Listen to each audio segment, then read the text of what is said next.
என்னை தாங்கி பிடித்து ஒரு முக்கிய நிர்வாகியாக நியமித்து இன்று தமிழகம் முழுவதும் சுற்றி வருவதற்கு ஒரு வாய்ப்பை உருவாக்கியிருக்கிறார்கள். குறிப்பாக உங்களுக்கு நன்றாக தெரியும், எல்லோரும் எதிர்பார்த்தார்கள். கரூர் நிகழ்ச்சிக்கு பிறகு அவருடைய சுற்றுப்பயணம் எப்படி அமையப் போகிறது என்று நினைத்தார்கள். பாண்டிச்சேரியிலும் தமிழ்நாட்டிலும் இந்த சுற்றுப்பயணம் எல்லோரும் வியக்கத்தக்க அளவிற்கு நடைபெற்றிருக்கிறது. எல்லோருடைய பாராட்டுதலையும் பெறுகின்ற அளவிற்கு நினைவிட்டிருக்கிறது. உலகத் தலைவர் ஆய்வின் அடிப்படையில் நம்முடைய வெற்றி கழகத்தினுடைய தலைவர் வெற்றி தளபதி அவர்கள் முதலிடத்தில் இருக்கிறார் என்ற புள்ளிவிவரம் கூறப்பட்டிருக்கிறது. இரண்டாவது இடமாக பாரத பிரதமர், மூன்றாவது இடமாக ஆந்திராவின் முன்னாள் முதலமைச்சர், இன்றைய துணை முதலமைச்சர் தான் நான்காவது இடத்தில் இருக்கிறார்.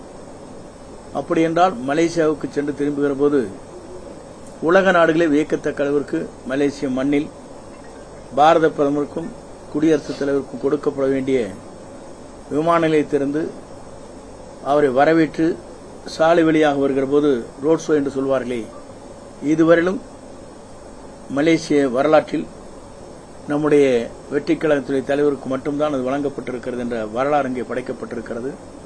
குறிப்பாக அவருடைய வீடியோ வெளியீட்டு விழா என்பது ஏறத்தாழ 1 லட்சத்திற்கு மேற்பட்டவர்கள் அங்கே வருகிறது.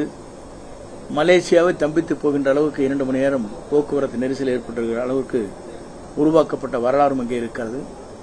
இந்த வரலாற்றுக்கு சொந்தக்காரராக இருக்கின்ற அவர் இன்று தமிழ்நாட்டை பொறுத்தவரையிலும் ஆளுகிற கட்சி எதிர்க்கட்சியை மாற்றி புதிய ஒரு முகமாக நம்முடைய வெற்றி கழகத்துடைய தலைவர் வெற்றி தளபதி அவர்கள் ஆட்சிக்கு வர வேண்டும் என்ற நிலையிலே தான் மக்கள் விரும்புகிறார்கள்.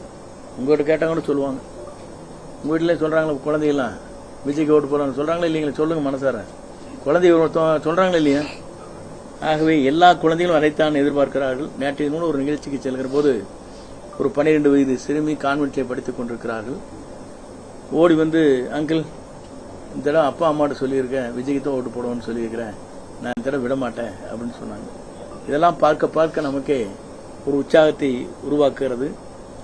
அது மட்டுமல்ல, ஒரு புதிய ஆட்சி தமிழகத்திலே மலர வேண்டும், நல்ல ஆட்சி, எல்லோருக்கும் சிறந்த ஆட்சியாக அமைய வேண்டும் என்று மக்கள் விரும்புகிறார்கள், இளைஞர்கள் விரும்புகிறார்கள், பெண்கள் விரும்புகிறார்கள். பாதுகாப்பு தமிழ்நாட்டிலே வேண்டும், பெண்களுக்கு முழுமையான பாதுகாப்பு தேவை என்ற முறையிலும் மின்வெட்டே இல்லாத தமிழகமாக இருக்க வேண்டும், மின் கட்டணத்தை உயர்த்துவதை தடுக்கப்பட வேண்டும் என்ற நிலைகளெல்லாம் இன்றைக்கு இருந்து கொண்டிருக்கிறது. ஆகவே எல்லா நிலையிலும் நின்று இந்த பணிகளை ஆற்றுவதற்கு ஒரு சிறந்த ஒரு ஆளுமையாக, ஒரு திரைப்படத்திற்கு 250 கோடி என்றால் 4 திரைப்படத்திற்கு 1000 கோடியை இழந்துவிட்டு அந்த பணமே எனக்கு தேவையில்லை, மக்கள் நலன்தான் முக்கியம் என்ற முறையிலே இன்றைக்கு இந்த இயக்கத்திலே தன்னை அர்ப்பணித்துக் கொண்டு பணிகளை ஆற்றி வருகிற நம்முடைய வெற்றி கழகத்தினுடைய தலைவர் இன்று தமிழகத்தில் மட்டுமல்ல உலகளவில் அவருடைய சிறப்பு பெருகி வருகிறது.